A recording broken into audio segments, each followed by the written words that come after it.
Bonjour, je m'appelle Alexander Alaguin, je vous accueille dans mon atelier au sein de Autoloto à Pouche, à Aubervilliers, et je voudrais vous présenter quelques aspects de mon travail. En effet, mon travail se situe entre la peinture et le volume. Quelque part, on pourrait le caractériser comme une peinture qui s'est annuyée de son format deux-dimensionnel et qui s'est échappée. Au final, dans cet espace, on peut observer toujours des œuvres deux-dimensionnelles sur carton, sur papier, sur toile, mais surtout, on remarquera un vaste corpus d'œuvres sur du bois, du polystyrène, de la plaque métallique, souvent des matériaux offerts, trouvés, parfois même dérobés, qui portent quelque part des traces d'une vie antérieure. À partir de ces traces, j'arrive à entamer ces matériaux, ces médiums, par l'application de périmètres colorés et au final, comme une forme d'emboîtement, s'avance le travail plastique. Par exemple, ici, je peux vous montrer ce travail, lequel peut être vu de cette manière-là, mais aussi on peut l'imaginer complètement chamboulé et défait. De l'autre côté également, avec une possibilité de jouer avec les deux éléments.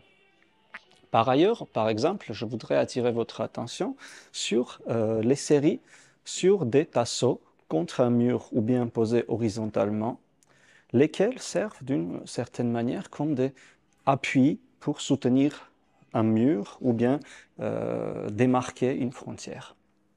Ces objets-là sont complètement nomades et peuvent être déplacés. Ainsi, je réalise des activations de ces pièces par le jeu de déplacement, de réorganisation ou de formes de les exposer de manière très différente.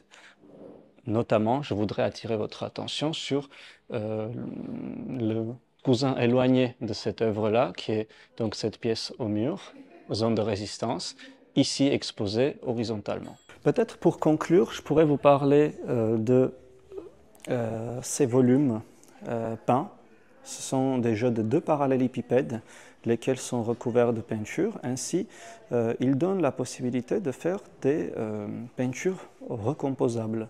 Donc, ce qui est ici une forme de ciel, une ligne d'horizon, peut complètement être chamboulé et devenir autre chose, ou bien donner des possibilités d'assemblage tels des Rubik's Cube, mais cette fois-ci complètement et radicalement abstrait, sans une bonne ou mauvaise manière d'assembler.